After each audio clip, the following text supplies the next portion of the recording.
Dear students, good morning. This is the class for May the 6th, 2020 for Lingue e Letterature Comparate. Comparato 2. So today I want to try to give you further explanation about the unit that we were working on Monday, because I realized that maybe I was not clear enough, okay? I just want to go through the things that I want you to know, at least the concepts, okay? And try to be a little more specific. And what else? Okay. Then I want to tell you that next week I want to give you a sort of mock test to show you what the exam looked like last year. Okay. It's okay if this year the exam is going to be different because, you know, it's going to be an oral exam and you're just going to do the language and linguistics part only with me. But I want you to test yourselves on that, okay? It's just a matter of being mature enough to look at the exam and what you are supposed to know how to do at this point of your academic career.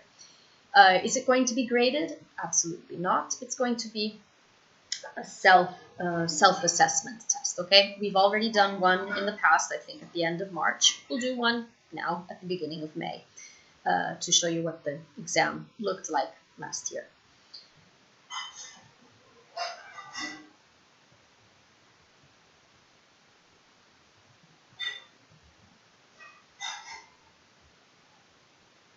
Okay, so on Monday, these are the concepts that we covered. We talked about equative sentences, okay? This means that there is a sentence where the two referring expressions have the same referent. What does this mean? Imagine, well, no, we'll skip Tony Blair's one and look at this one. That woman over there is my daughter's teacher. That woman and daughter's teacher are referring to exactly the same people, right? So in this case, we can say that since these two referring expressions have the same referent, this is an equative sentence. And we did exercises about that, but this was not the difficult part of the class, okay? And that was the end of Unit 4. The most difficult part of that exam, of that class, was with Unit 5, predicates. We did the test.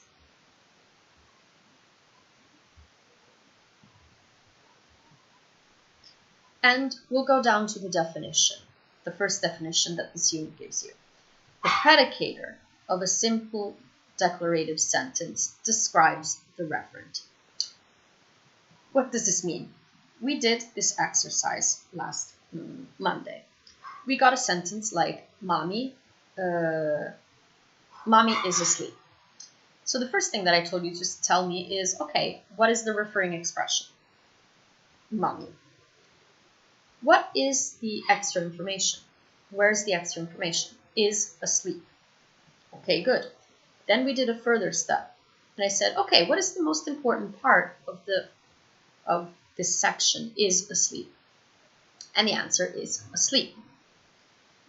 So I said, in linguistics, for semantics, you can write this information like this. You put mommy in capital letters, and then you put the extra information in parentheses.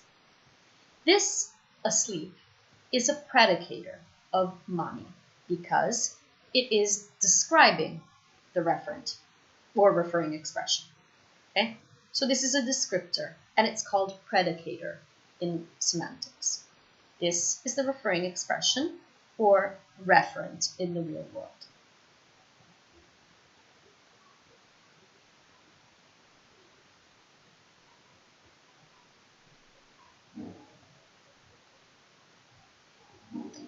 From a grammatical point of view,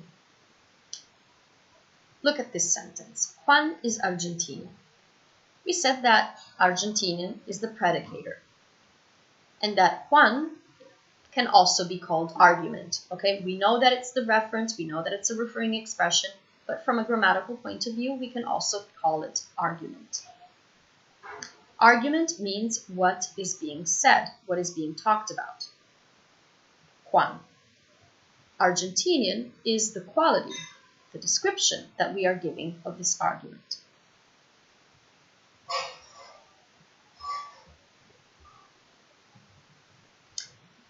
And now let's go down to this second definition.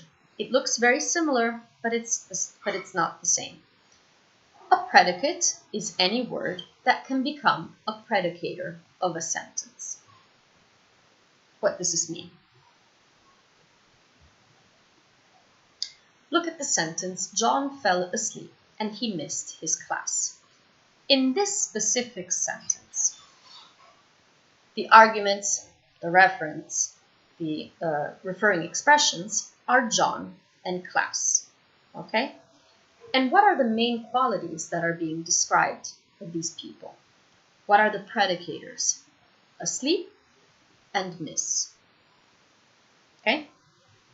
But I can call these asleep and miss predicators of this specific sentence, but generally speaking, they can also be called predicates because they can be used as predicators in other sentences. I can say John is asleep, John misses his girlfriend, and John fell. Yes, John fell or John fell asleep, yes. So I can call them predicates because in other sentences they can be used as predicators, but when they are used in the specific sentence, John fell asleep and he missed his class, they are called predicators because they are describing John and class.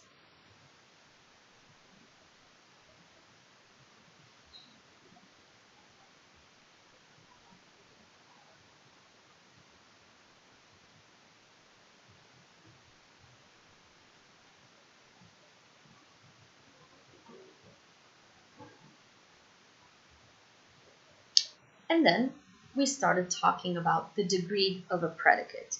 Degree of predicate basically means the number of arguments that a predicate needs to express something. You will understand this if you look at, you will understand it intuitively if you look at an example first, okay? Try to think about this. Asleep is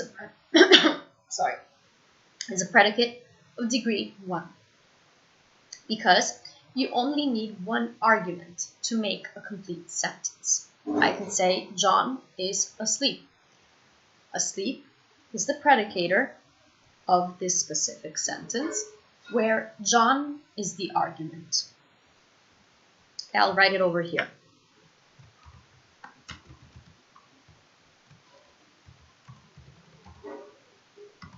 So this one can be written like this, John, and then I put asleep in parentheses. And so this asleep, this predicate, only needs one argument to make a complete sentence. This is not the same thing. It's not the same thing for the verb love. Love is a verb that is a predicate of degree 2 because you need 2 arguments to make a complete sentence. If I said Mary loves, the sentence is not complete. I need another argument. Mary loves what? Mary loves pizza. Mary loves John. For this reason, I will say that the verb love is a predicate of degree 2 because it needs 2 arguments. And so this one would be written like this. Mary, John or pizza, however you prefer. I'll just write John and then love. Okay? So this predicate in general, well, in this sentence, love is the predicator of Mary and John. But generally speaking, love is a predicate because it can be used as a predicator in other sentences, but it requires 2 arguments to make up a full sentence, a complete sentence.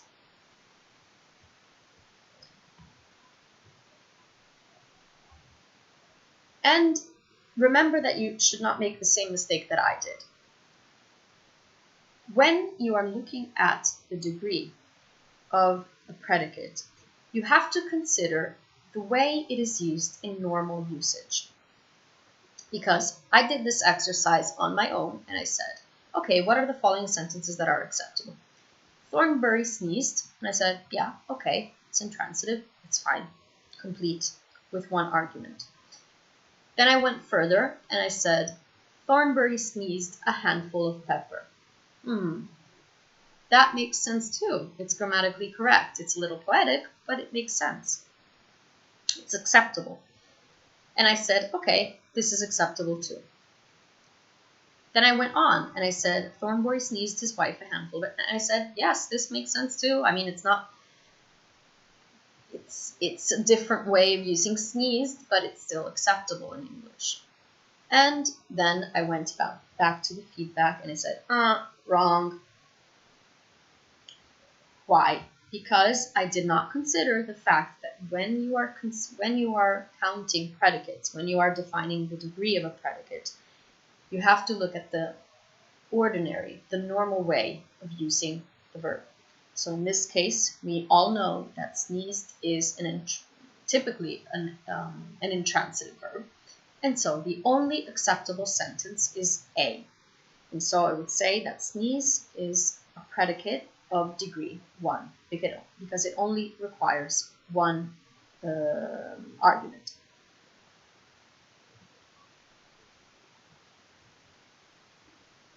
And that was the end of Monday's class. I hope this makes it clear. I've been preparing these classes during the weekend, so I don't know if you already have questions, or if you have questions for me, but I suppose you will because I wasn't that clear. But anyway, this first explanation should help you and answer some of the questions that you might have.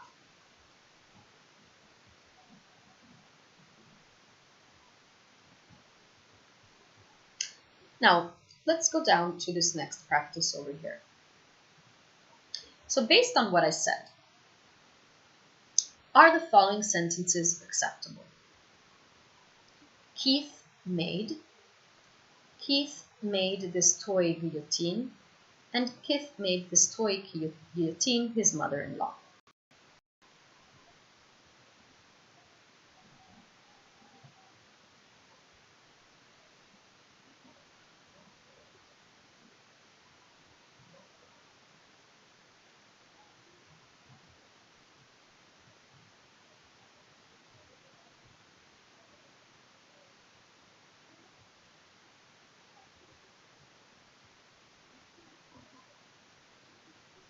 So I would say that only letter B is acceptable. So, is make a two-place predicate?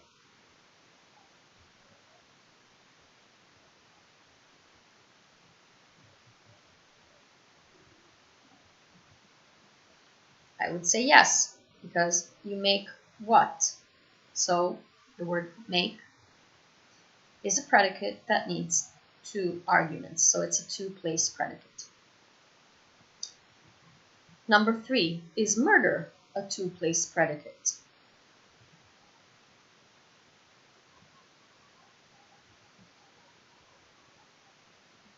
Imagine a sentence with the verb murder.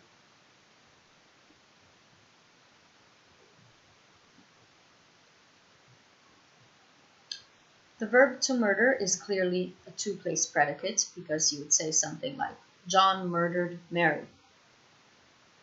The predicator in this sentence is murder, and John and Mary are the two arguments. Is C a two-place predicate?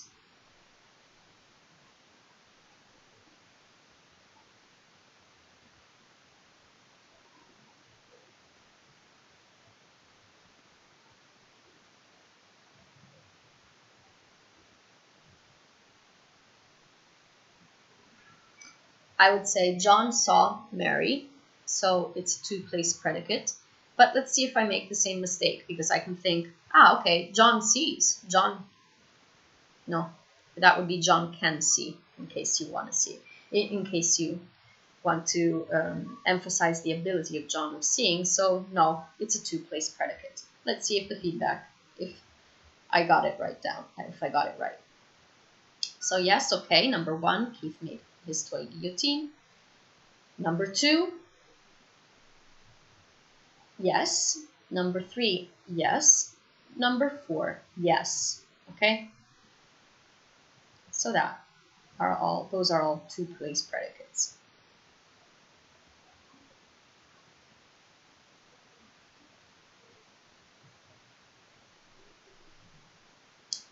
Let's go down to the second practice. How many referring expressions are there in Philip is handsome?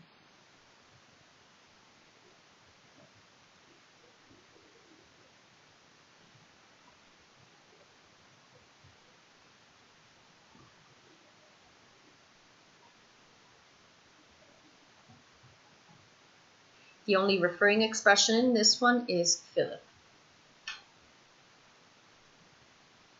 Is Philip is handsome John, not used when addressing John, acceptable?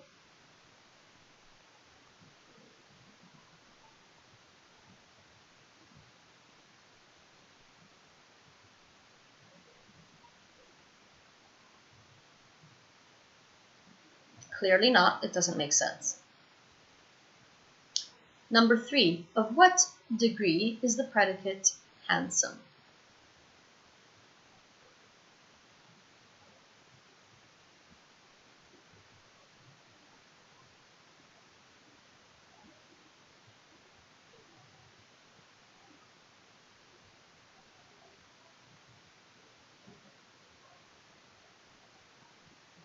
Predicate handsome is just one place predicate, okay? You just need one argument, Philip. Of what degree is the predicate rotten?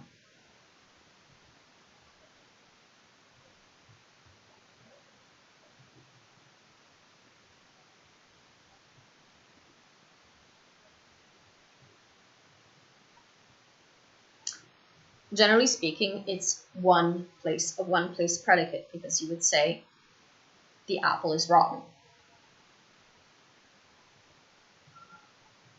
Of what degree is the predicate smelly?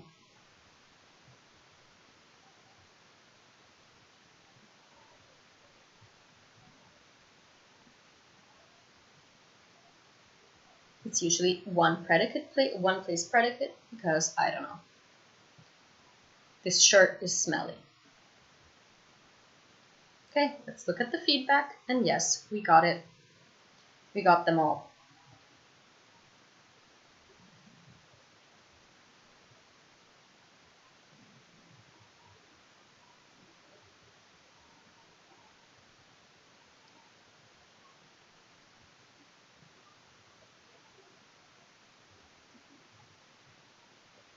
Okay, then, surprise, surprise, your book goes back to the concept of referring expression.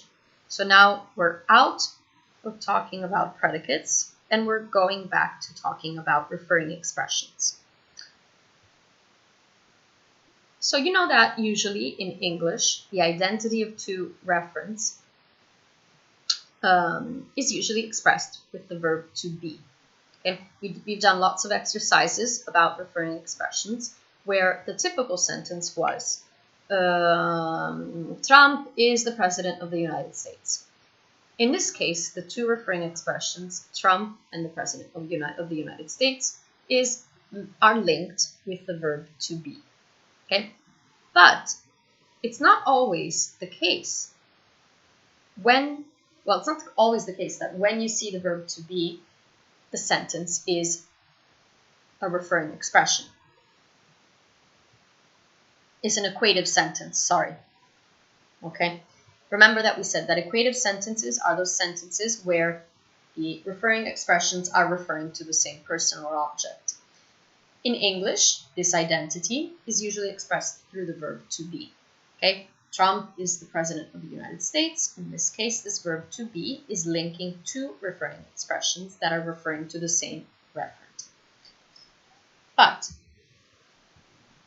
take a look at this exercise. I want you to indicate whether the verb to be is used in an equative sentence or not. Meaning, is the verb to be expressing an identity relation?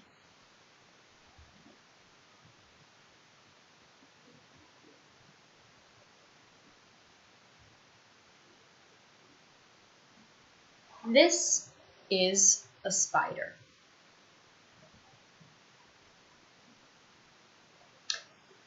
This is my father.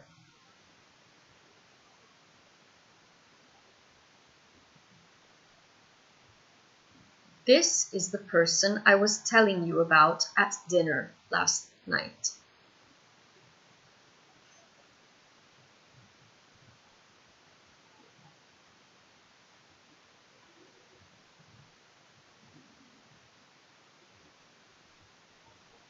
The person I was telling you about at dinner last night is in the next room.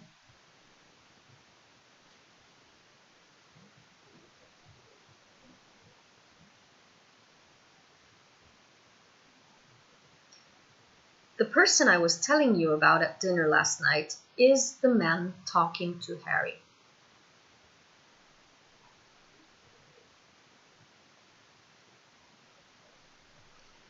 The whale is a mammal.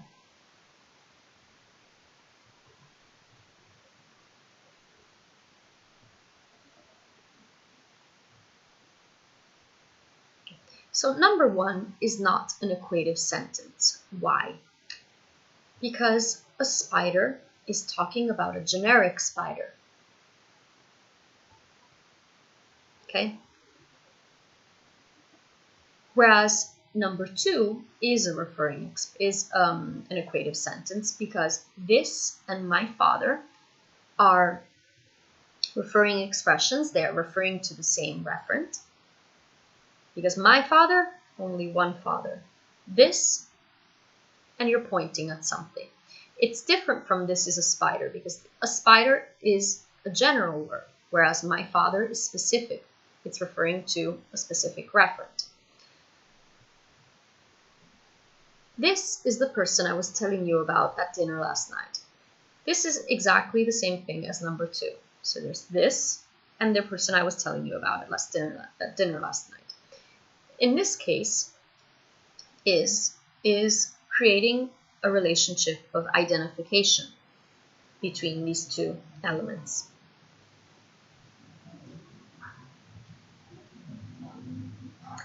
This is not the case for number 4. The person I was telling you about at dinner last night is in the next room. It's just describing where this person is. It's not an identification relation. Number 5, the person I was telling you about at dinner last night is the man talking to Harry.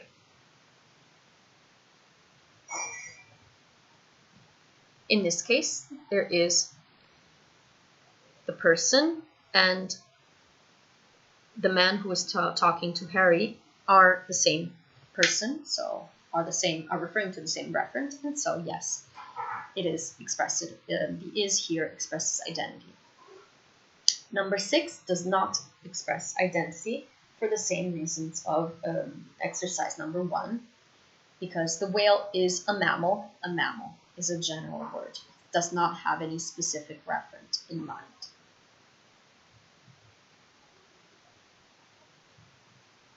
Okay, so with the feedback, the identity relation is expressed in sentences 2, in sentence 3, and in sentence 5.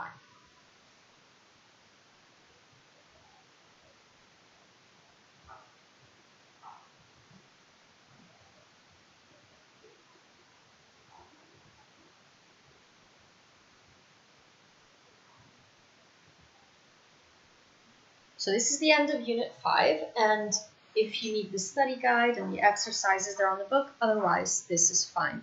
You might have noticed that I'm skipping some practices, I'm skipping some comments, and later on I will be skipping some units. This is because I just prefer that, I just want you to focus on what I've been explaining, okay? If you follow the video carefully, you should be able to understand the definitions even from a practical point of view, because you do the exercises and you figure out the rule, you figure out the definition that they are trying to explain. Again, as I told you from the beginning, at the beginning of the course, this book uses more of a bottom-up approach. It might be a little difficult because usually our books give you a definition and then give you lots of definitions, and they give you some exercises based on that theory. Here, it's the other way around. You start with practices, you start with exercises, and you get a general idea about what they want you to understand, what they want you to know, and then they eventually give you the definition. They eventually give you the comment on the practice.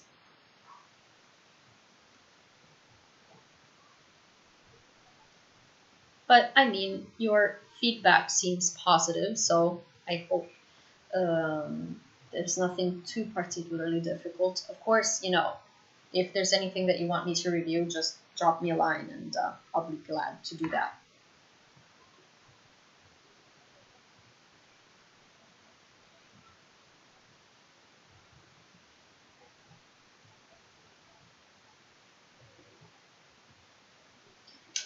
And now we'll go down to Unit 6, with predicates, referring expressions, and universe of discourse.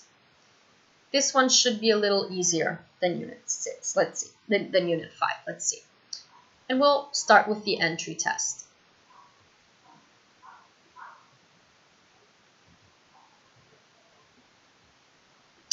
Say which of the following sentences are equative and which are not. My parrot is holidaying in the south of France. Dr. Whatever is an ass. Tristram Shandy is a funny book. Our next guest is Dr. Unastrokins.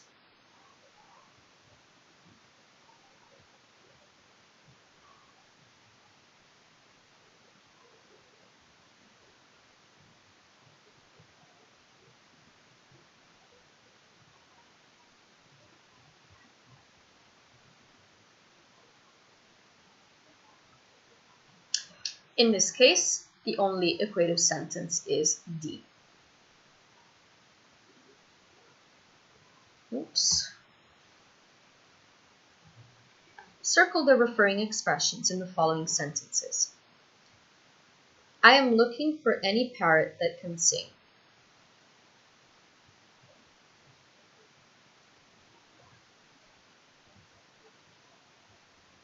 Basil saw a rat.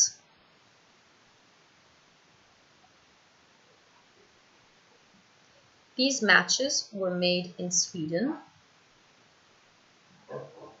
A dentist is a person who looks after people's teeth.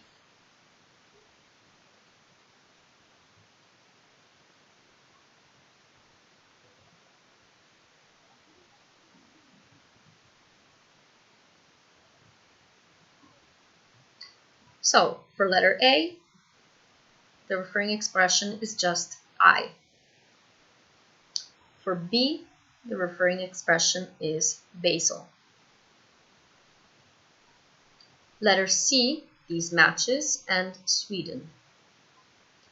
Letter D, nothing at all. Okay, just have one doubt about a rat in question 2. Let's see what they say.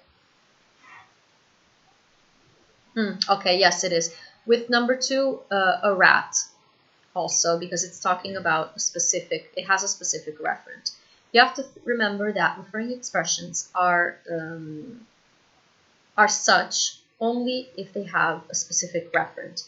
That's why letter D, a dentist is a person who looks after people's teeth, does not contain any referent expression at all, because it's talking about something in general with no specific referent in mind. So if you got them both, fine, go ahead. If you didn't, go back to the previous unit and look at the exercises and the definitions.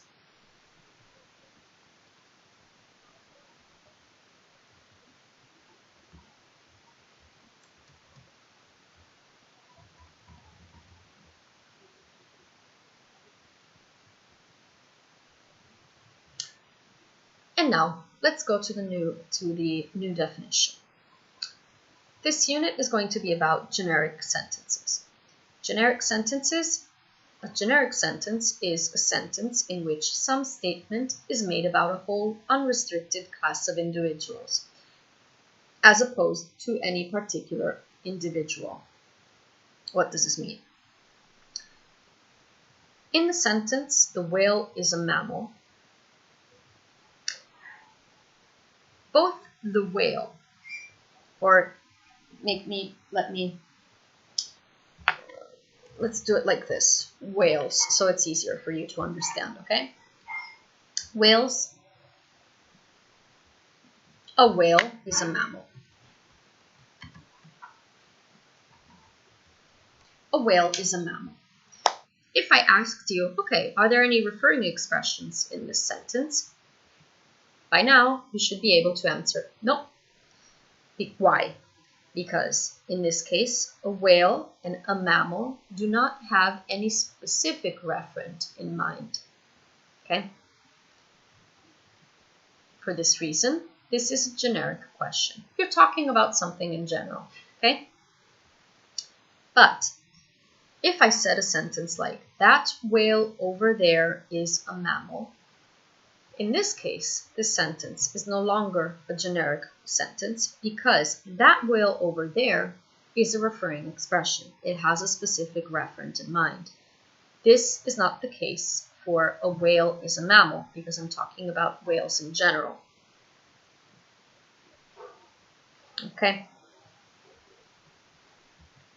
So a generic sentence is a sentence that describes, that talks about, that refers to an unrestricted class of individuals, a general class of individuals, and not about a specific object or person.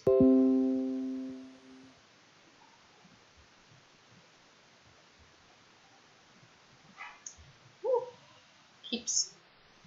Okay. So, based on what I just explained, see if you can tell me whether the following expressions are generic sentences or not.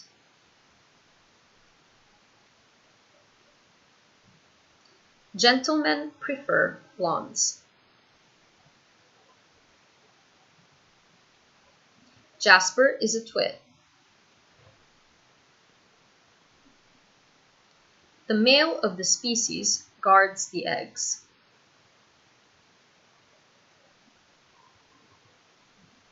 A wasp makes its nest in a hole in a tree. A wasp just stung me on the neck.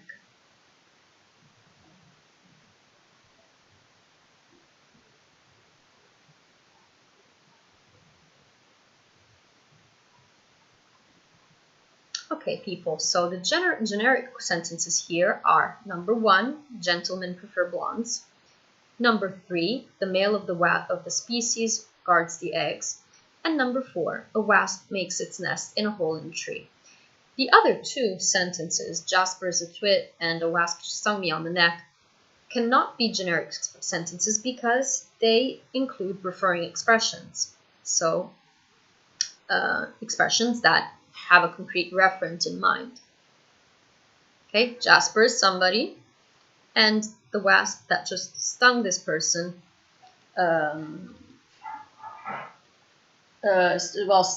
me, includes a specific person. And our feedback is fine here.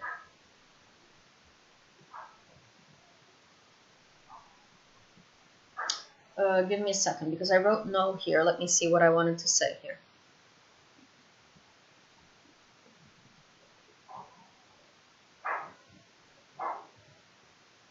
Okay, no, we can skip this part. It's okay. As you can see, they get really repetitive sometimes, so I'll just get to what I'm interested in. Okay, so I think that you got generic sentences when you're talking about something in general. And now this unit gives you another definition. And we're going to talk about universe of discourse. We define the universe of discourse for any utterance as the particular world, real or imaginary, that the speaker assumes he's talking about at the time. What does this mean? When we're talking, we all have some ideas in mind, be them real or be them imaginary. But let's look at the comment here. When two people are arguing at cross purposes, they could be said to be working within particularly different universes of discourse. You have to imagine that the word universe of discourse means what somebody thinks, okay? What somebody believes. So take this case. There's somebody who believes and somebody who does not believe. And so the first person says, diseases must serve... Madonna mia, che brutto esempio. But anyway, diseases must serve some good purpose, or God would not allow them. And then the atheist says, I cannot accept your premises. Why do these two people do not agree? Because the believer believes in something, whereas the atheist does not believe in God. He doesn't believe, he doesn't attend a religion. So the atheist says, I cannot accept your premises because these two people belong to two different universes of discourse. One is a believer and the other one is not. Okay. Let me find an easier and happier example. I prepared this course last year, so it has nothing to do with what is going on now. But let's see, let me think.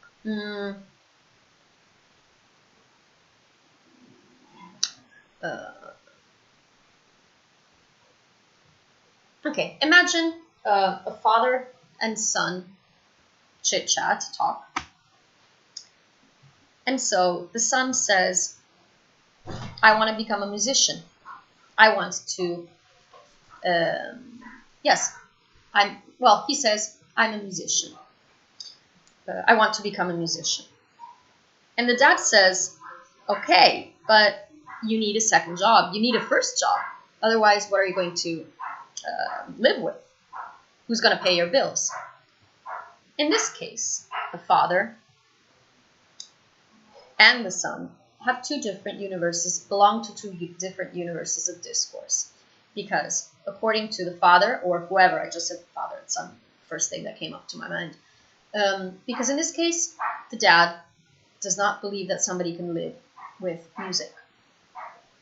Whereas the son wants to become a musician. Okay? It's two different ideas, two different universes of discourse.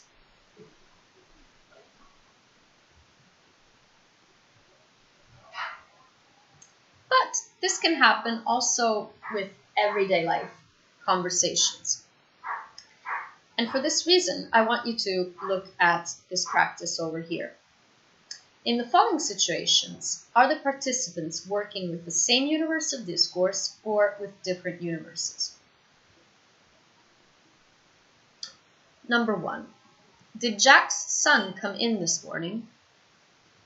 I didn't know Jack had a son.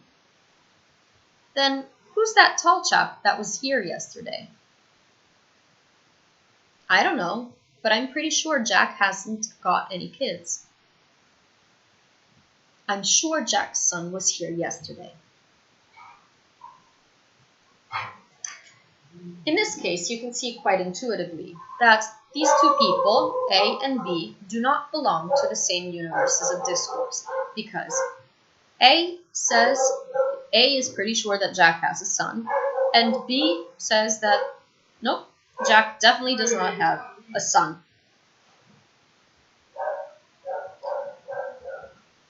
And Charlie is going crazy. I don't know if you can hear it. But anyway. Number 2, time traveler from the 18th century. Is the King of France on good terms? Wait a second.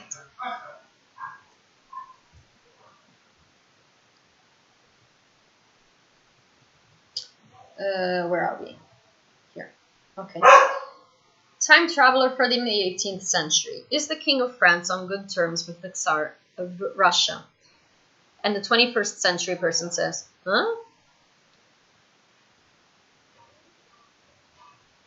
These two people clearly do not share the same universe of discourse.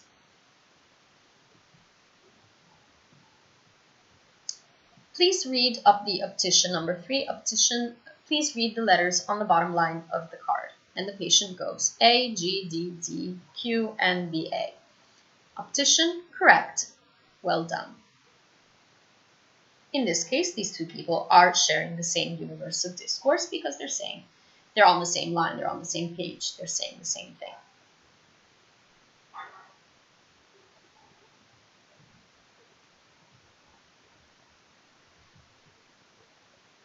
Okay, great. We're done with this other section.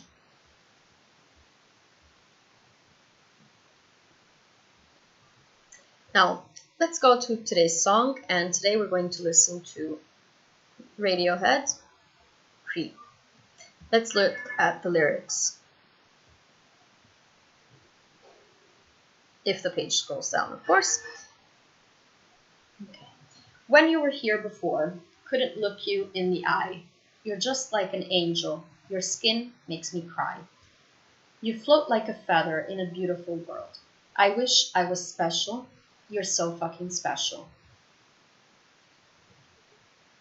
But I'm a creep. I'm a weirdo.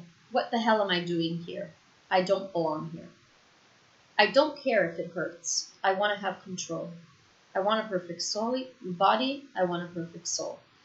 I want you to notice when I'm not around. You're so fucking special. I wish I was special. But I'm a creep. I'm a weirdo. What the hell am I doing here? I don't belong here. She's running out the door. She's running out. Whatever makes you happy, whatever you want. You're so fucking special. I wish I was special. But I'm a creep. I'm a weirdo. What the hell am I doing here? I don't belong here. Okay, so let's get the link. And we'll post it right here.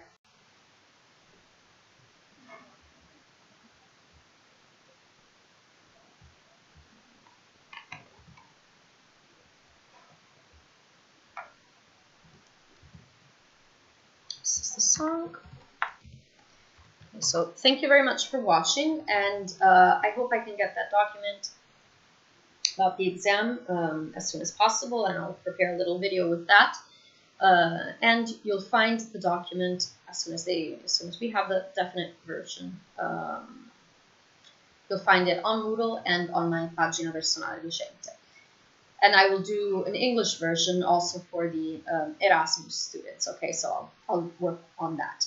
Thank you very much. Take care, stay healthy, and see you next time. Bye.